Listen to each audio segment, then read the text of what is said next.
Dashing through the snow in a one-horse open sleigh, o'er the fields we go, laughing all the way, the bells on bobtail ring. Amigos televidentes, muchas gracias por acompañarnos. Les saluda Federico Méndez. Bienvenidos sean ustedes a su programa Esferas de Poder. Esta semana tendremos un contenido acompañado de la semana en noticias y la entrevista central.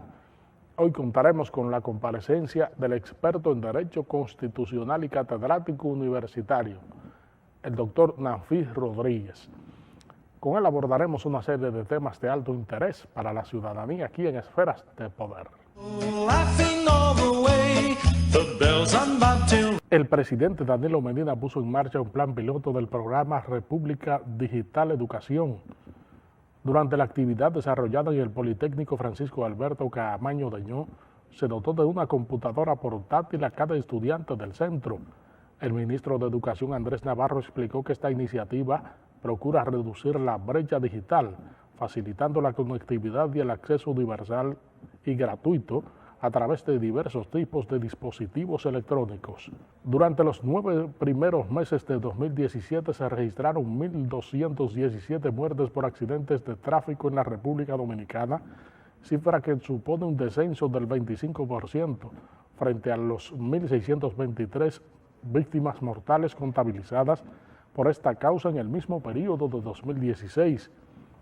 El boletín estadístico del Observatorio de Seguridad Ciudadana correspondiente al periodo enero-septiembre destaca que las proyecciones apuntan que a final de este año la tasa de víctimas mortales en las carreteras dominicanas será de 16 por cada 100.000 habitantes.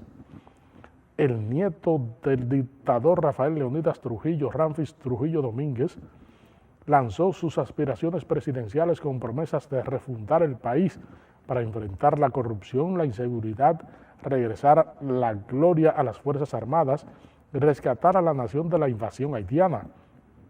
Domínguez Trujillo fue proclamado candidato a la presidencia por el Partido Esperanza Democrática, aún no reconocido por la Junta Central Electoral, ante decenas de simpatizantes que se reunieron en un hotel de la capital. La 22ª edición de la Autoferia Popular se clausuró alcanzando un monto de préstamos aprobados de 4.825 millones de pesos, un 12% más respecto a la última versión, para financiar 3.857 vehículos nuevos, cifras similares y preliminares que demuestran la capacidad de dinamización de esta plataforma de comercialización y financiamiento de vehículos.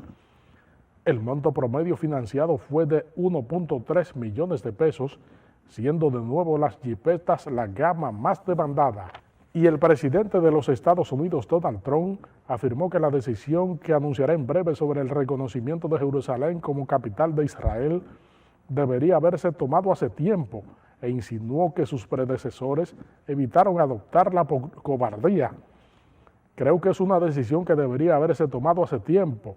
Muchos presidentes dijeron que querían hacer algo y luego no lo hicieron, quizá por falta de valentía o porque cambiaron de opinión, dijo Trump a los periodistas durante una reunión con su gabinete.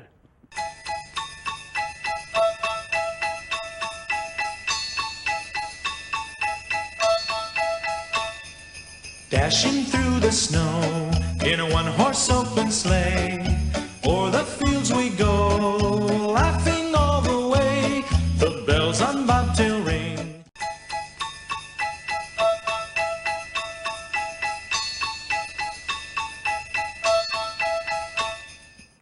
Aquí en Esferas de Poder vamos a dar la bienvenida a nuestro invitado especial en la entrevista central, el experto en Derecho Constitucional y catedrático universitario, el doctor Nanfis Rodríguez.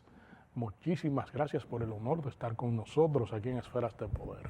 Muchas gracias, Federico. Esfera de Poder sin duda es un oráculo del mundo jurídico y me honra mucho estar aquí contigo y con tus televidentes.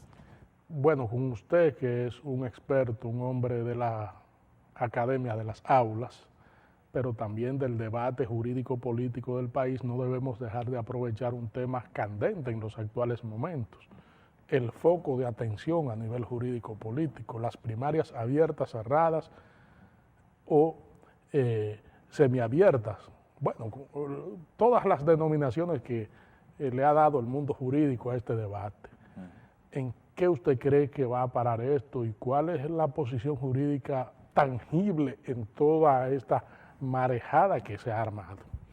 Bueno, la Constitución del año 2010 tiene el mérito no solamente de dar el salto cualitativo de lo que era el Estado liberal de derecho, el Estado clásico que heredamos de la Revolución Francesa, sino que también se erige como una constitución normativa. Y en esa perspectiva normativa, por vez primera en el constitucionalismo dominicano, se van a hacer las configuraciones de instituciones tan importantes como el sistema de partidos políticos. Tradicionalmente las constituciones hacían alguna enunciación y más bien se centraban en el tema del régimen electoral.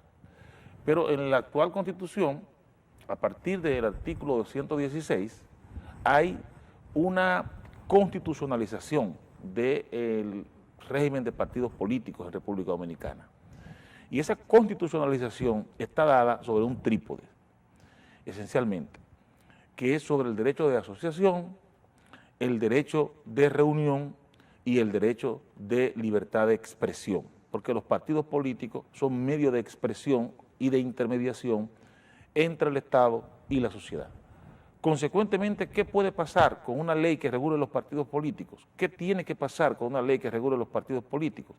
Que tiene que respetar ese carácter asociativo de los partidos políticos, de organizaciones de carácter privado con relevancia constitucional, que realizan fines de carácter social.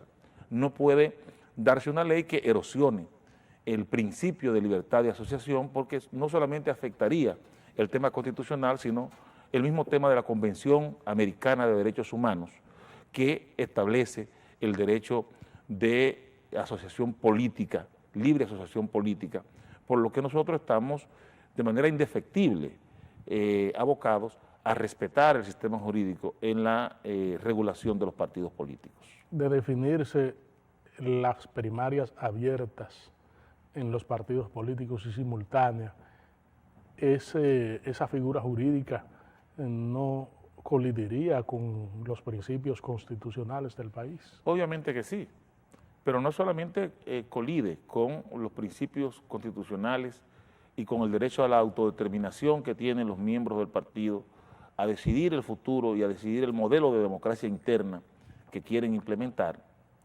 sino que crearía una situación en la que se disminuiría el papel que la Constitución de la República le otorga a los partidos políticos como intermediarios sociales. ¿Por qué? Porque una intervención de esa índole del legislador en el sistema de partidos se tendría que dar sobre la base de que los partidos son entes públicos, como ha sostenido una parte de la doctrina, una posición que nosotros entendemos que es equívoca. Y si los partidos fuesen entes públicos, estarían perdiendo la esencia de asociaciones de ciudadanos que persiguen fines políticos y fines institucionales comunes.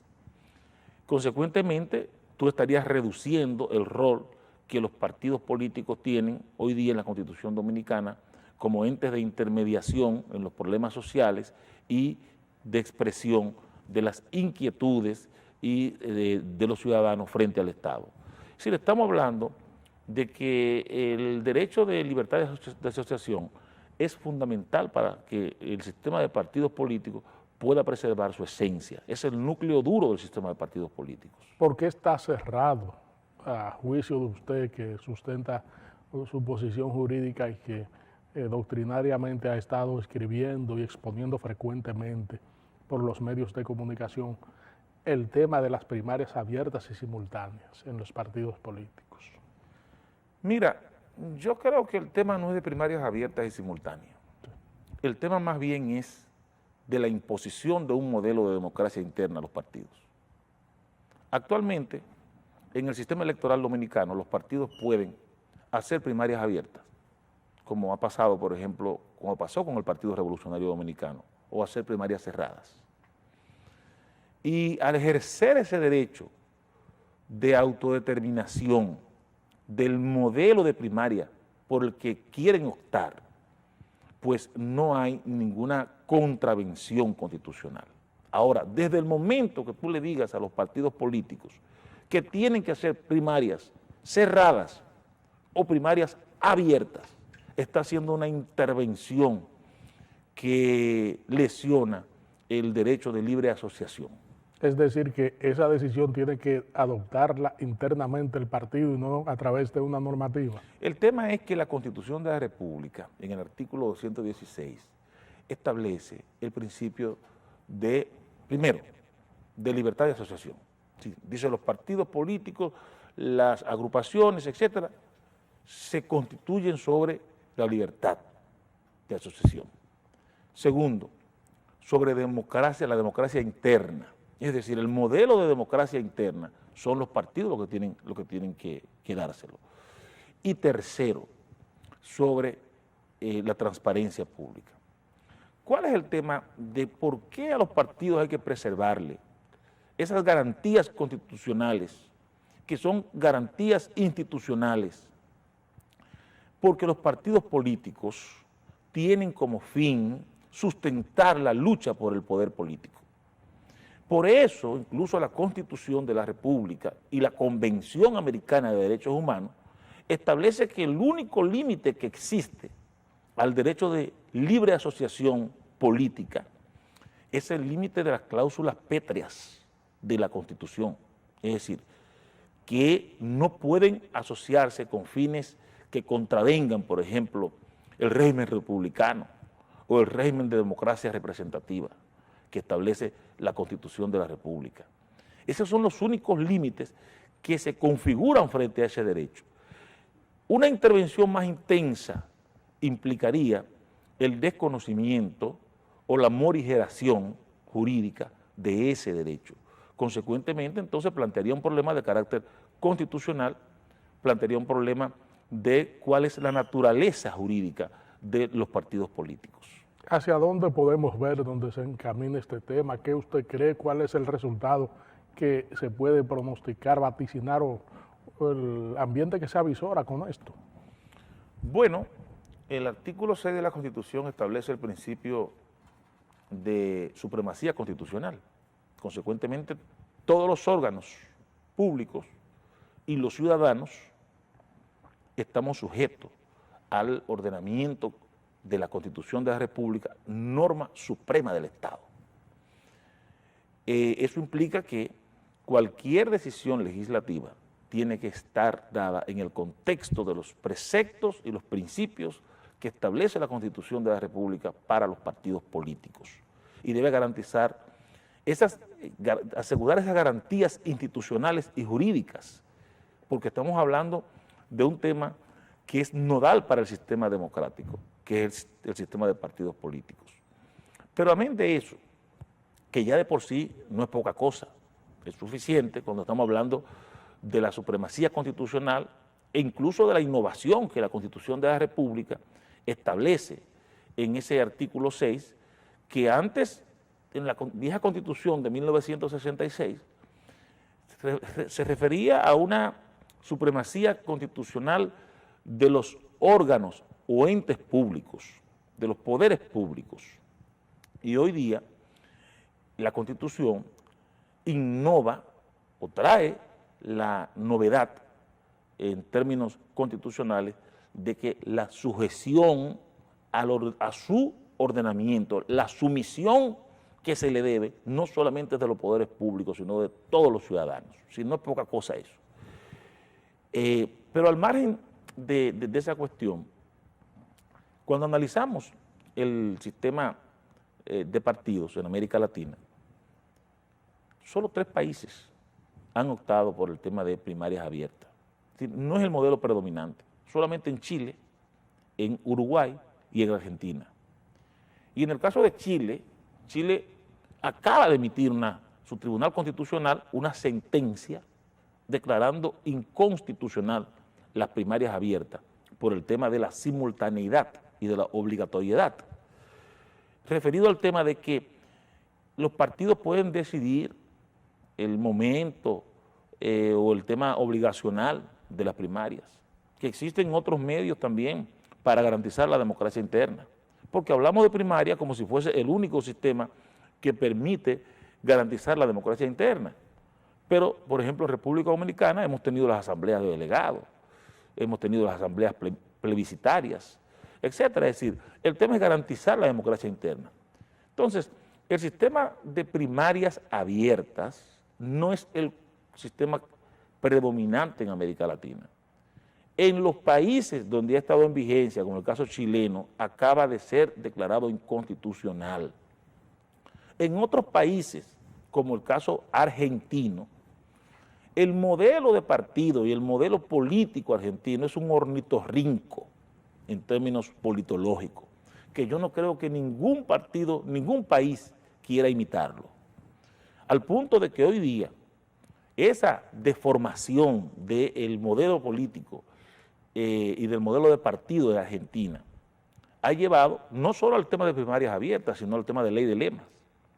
Y consecuentemente tú tienes que un partido como el Partido Peronista, que ha sido el partido mayoritario desde que se restableció la democracia en el 82 con el presidente Alfonsín, que era radical, ese partido produjo la privatización en el gobierno, en los 10 años del presidente Menem. Y después, en los 10 del presidente de los Kirchner, entonces volvió a producir la estatización. ¿Qué te dice eso? Que es un modelo que ha propiciado un tipo de partido político sin propuestas programáticas ni ideológicas. Partidos políticos aislados, partidos políticos débiles. Consecuentemente, hoy los dos grandes partidos del sistema argentino, el radical del presidente Alfonsín y el peronista, el justicialista, están fuera del poder. Una tercera fuerza se articuló alrededor del presidente Macri, Mauricio Macri, y pues se alzó con el poder. Es decir, hay que producir un análisis de cuáles son los efectos que tienen este tipo de modelos políticos en el sistema de partido y no hacerlo pura y simplemente por un interés olímpico o por un interés del poder de turno de transformar y poner en la agenda un cambio radical, una metamorfosis del sistema de partidos en República Dominicana, porque eso tendrá sus consecuencias. Vamos a solicitar su anuencia para hacer una pausa aquí en Esferas de Poder y en breve regresamos con esta interesantísima comparecencia con el catedrático universitario y experto en Derecho Constitucional, el doctor Nanfi Rodríguez.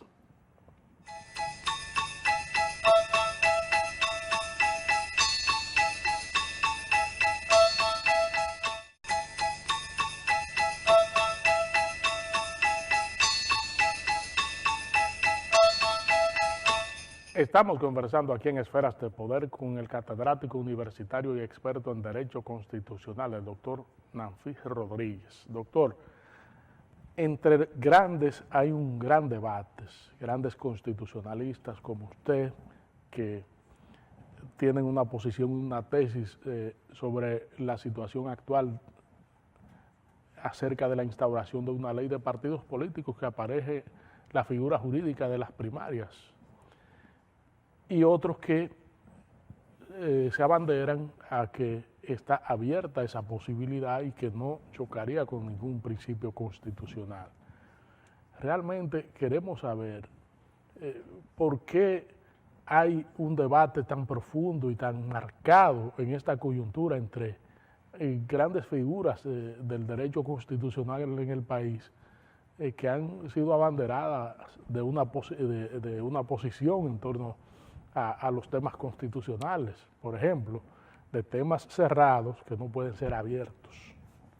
Bueno, yo agradezco tu generosidad al incluirme en la pléyade de juristas. Yo soy un profesor universitario y abogado en ejercicio, que he externado mi criterio con respecto de varios temas, pero creo que todavía está pendiente el legado fundamental de un jurista, que es su obra bibliográfica, por lo que esperamos que el ejercicio que es tan apresurado en el país nos permita hacer ese legado y entonces ya veremos si la generosidad de la posteridad nos tocará. Los debates en materia constitucional son comunes. El derecho constitucional, en esencia, es un derecho político que regula las fronteras y los límites del poder. Siempre esa discusión sobre los límites del poder va a ser latente en el tema constitucional. La famosa polémica que se dio entre Carl Schmitt y Hans Kelsen, que es el gran creador del derecho moderno a finales de la Primera Guerra Mundial en Alemania, yo creo que es el punto más ilustrativo que hay sobre el carácter del derecho constitucional y la dinámica en que vivimos quienes nos develamos estudiando el tema constitucional. Siempre van a haber contradicciones, al punto que muchas veces se tornan personales. Uno no desearía que se tornen personales. Ahora, lo importante es lo siguiente. Un académico, independientemente de que tenga una práctica jurídica en los tribunales, debe sostener sus posiciones académicas. El tema es que en República Dominicana esas fronteras no están dadas. Incluso se defiende ese derecho a comportarse públicamente renegando de las posiciones que se han escrito, que se han sostenido. Porque somos un país pequeño. En los países desarrollados, un jurista que es un investigador, eso es lo único que hace, investigar. Una universidad le paga unos emolumentos lo suficiente para poder realizar su labor de investigación y su labor académica, docente. En República Dominicana tenemos que ligar ambas prácticas. Entonces, en esa sinergia que se da entre el jurista de ejercicio y el investigador, van a surgir contradicciones. Y hay un momento en que las fronteras de la honestidad intelectual y ética van a tener que estar muy claras, porque eso tiene repercusiones, sobre todo en la creación de lo que en las sociedades desarrolladas se llama think tank, los centros de pensamiento, las grandes universidades, las grandes referentes del derecho. El derecho se construye con referentes de doctrina. Si no logramos sostener en el tiempo los referentes de doctrina, si los estamos cambiando por razones coyunturales o por razones meramente de conveniencia del poder de turno, entonces el derecho no se construye, no se fortalece. Y ahí es donde se han presentado estas contradicciones, que yo diría son contradicciones intelectuales y existenciales, que uno desearía que se superen en la sociedad dominicana y crear una masa crítica respecto de un derecho como el dominicano que se está construyendo actualmente. Porque el derecho dominicano ha vivido tres grandes etapas. La primera etapa estuvo dada cuando en 1884 más o menos el dictador Lilís manda a traducir y adaptar los códigos napoleónicos que habían llegado aquí en 1822 con la intervención norteamericana. Como fruto de la vida institucionalmente azarosa que vivió el país, los azares que vivió el país, después de la salida de los haitianos en el 44, el sistema jurídico prácticamente se seguía manejando en francés. Y es el presidente Lilís quien manda hacer la adaptación y la traducción de los códigos napoleónicos. Después, entonces, segundo gran momentum del derecho dominicano se va a dar en la dictadura de Trujillo. Las condiciones económicas y la estabilidad política van a propiciar una pléyade de juristas que van a producir van a escribir el derecho dominicano. toda la teorización sobre el derecho dominicano. Ahí está Froilán Taveras, ahí está Davillini, ahí está Leoncio Ramos, ahí está don Cundo Amiama, don Manuel Amiama, que va a ser el primer gran constitucionalista que va a dejar un legado desde el punto de vista escritural. Y en ese momento se va a crear toda una doctrina jurídica dominicana. Después entonces el intento de renacimiento de la Constitución de Bosch fue malogrado, ahogado rápidamente, y es ahora cuando la República Dominicana hace el tránsito del Estado liberal al Estado social, lo cual tiene unas implicaciones que son fundamentales en toda la vida institucional del país. Lo cual quiere decir que el derecho dominicano se está reescribiendo desde la perspectiva del Estado social. Si tenemos esas debilidades de incoherencias e inconsistencia de nuestro doctrinario, eso va a tener una repercusión negativa para la construcción del derecho dominicano. ¿Puede hablarse en esta diversidad de un neoconstitucionalismo? Sin duda que sí, estamos en la etapa del neoconstitucionalismo, en que el pensamiento constitucional ha pasado, se ha corrido de estar centrado en el tema de la relación de pesos y contrapesos entre poderes del Estado, que tradicionalmente fue el problema del derecho constitucional, ¿sí? Cómo se relacionaban los poderes del Estado, y ha puesto en el centro del pensamiento del derecho constitucional al ser humano. Ha puesto en el centro los derechos fundamentales y muy especialmente esta segunda y tercera generación de derechos fundamentales que se ha dado después de la Segunda Guerra Mundial relacionado con los derechos económicos y sociales, los DES. La necesidad de que el Estado asuma principios como principio de igualdad o principios como el derecho a la seguridad social o derecho a la vivienda, derecho a la salud, ya no como enunciados puramente, sin fundamento o vacíos de la Constitución, sino como realidades tangibles, que el ser humano sea el objeto de la acción del Estado, de todos los poderes públicos, que sea el ciudadano, el ser humano, el fundamento de esa acción. Y sin duda que ese es el gran desafío de la sociedad dominicana y de la clase política, entenderlo, y la clase jurídica. ¿Cómo debe interpretarse entonces la existencia de los derechos preferentes y los políticos en un ambiente constitucional? ¿Están por encima del mandamiento de la propia Constitución de la República en un momento determinado en que el clamor popular así lo exija? No, yo no creo que al margen del tema de los derechos fundamentales, que son el alma de la Constitución, se den derechos preferentes en las constituciones. Toda esa tesis de la inconstitucionalidad de la Constitución, de que normas dentro de la misma Constitución chocan entre ellas y van a producir lesiones a la Constitución y consecuentemente el juez constitucional debe declarar la inconstitucionalidad de una norma de la propia Constitución, esos son tesis superadas. Yo he escrito sobre esa tesis de Otto Bachow, el constitucionalista y académico alemán, y esa tesis se sostuvo en Alemania para explicar una situación muy particular, que fue el surgimiento del nazismo.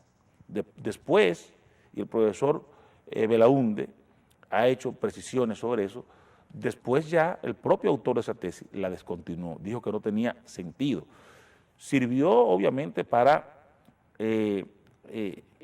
realzar el papel de los derechos fundamentales y como ejes transversales de toda la Constitución. Pero hoy día la Constitución se debe interpretar como un todo. No hay cláusulas aisladas en la Constitución, no hay cláusulas de menor valor en la Constitución. La Constitución es el acta normativa del Estado y consecuentemente no es cierto que tiene ripios, ni que tiene cláusulas con poco valor o que hay derechos preferentes frente a derechos políticos. Todo ese tipo de cosas son construcciones que ya han superado su periodo histórico en el constitucionalismo. Vamos a solicitar nueva vez su anuencia para hacer una pausa aquí en Esferas de Poder y en breve regresamos.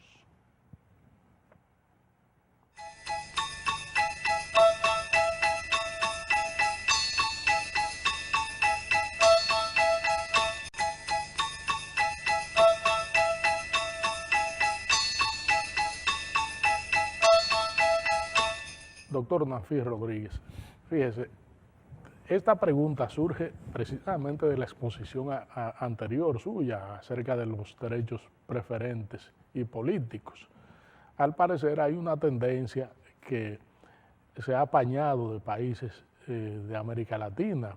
Tenemos los casos de Nicaragua, donde el Tribunal Constitucional reconoció que no se le podían suprimir los derechos políticos al presidente para optar por un nuevo mandato en las elecciones pasadas. Pero lo mismo ha ocurrido, por ejemplo, en Honduras, donde se ha posibilitado una repostulación del actual presidente Hernández. En Bolivia también Evo Morales va a cursar su cuarta candidatura presidencial, que terminaría en 2025 en caso de ser reelecto. Está también latente el tema en Venezuela, donde existe la posibilidad de que Nicolás Maduro siga o pueda optar por otra candidatura. Esa tendencia de reconocer los derechos preferentes y políticos puede seguir ampliándose. ¿Entiende usted que tiene futuro o realmente desvirtúa la esencia constitucional? Mira, hay una regresión en términos constitucionales.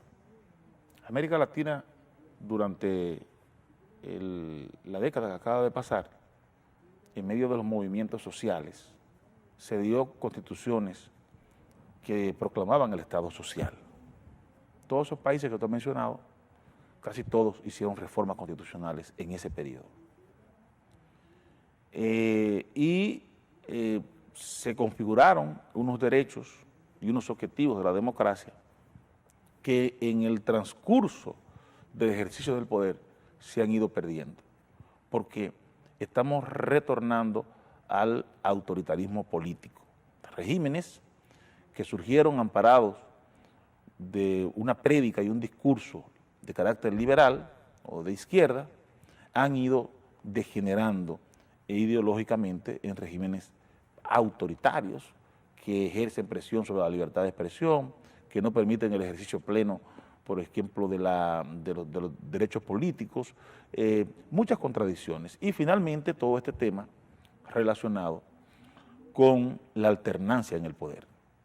Uno de los principios básicos de la democracia es la alternancia. Hay una sentencia de la Corte Constitucional de Colombia que es aquella que le niega la reelección al presidente Uribe cuando trata de optar por un tercer periodo.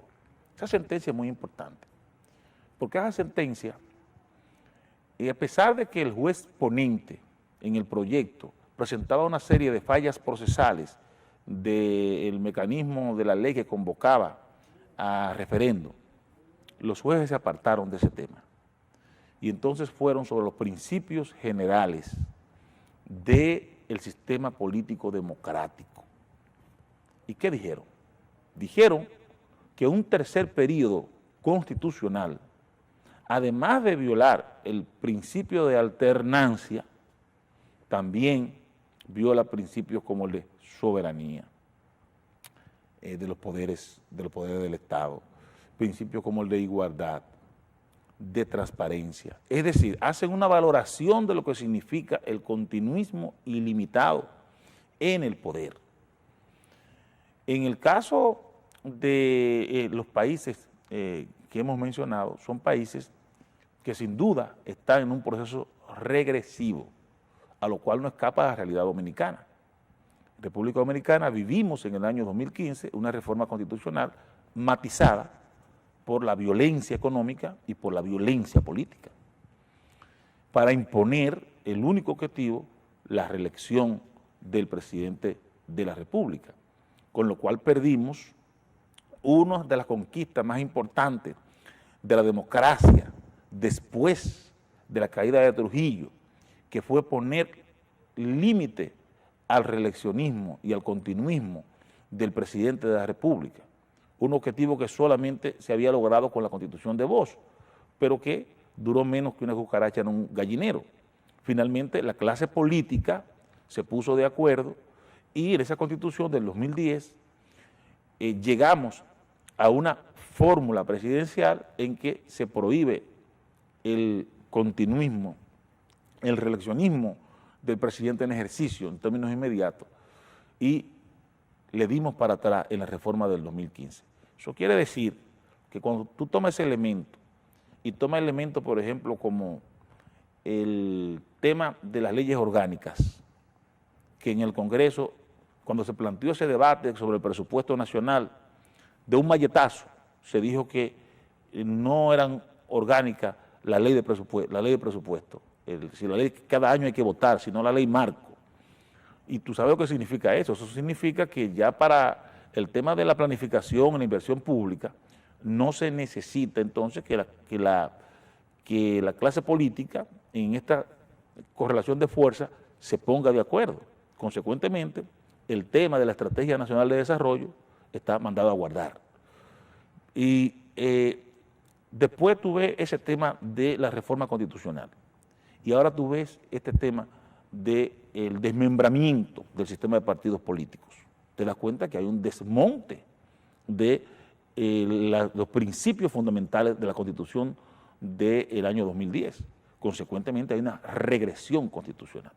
Lamentamos que el tiempo haya terminado en una conversación tan fructífera y orientadora como esta y de una exposición firme de planteamientos jurídicos acerca del debate nacional. Esferas de Poder siempre será un canal abierto. Muchas gracias, yo muy honrado de estar aquí y de la paciencia tuya y de tus televidentes en el debate de esta majadería y de estas ideas. Gracias a ustedes, amigos televidentes, por habernos acompañado en esta interesantísima comparecencia con el experto en Derecho Constitucional y catedrático universitario, el doctor Nanfi Rodríguez. Les invitamos a que nos acompañen en el próximo contenido de Esferas de Poder. Federico Méndez se despide de ustedes.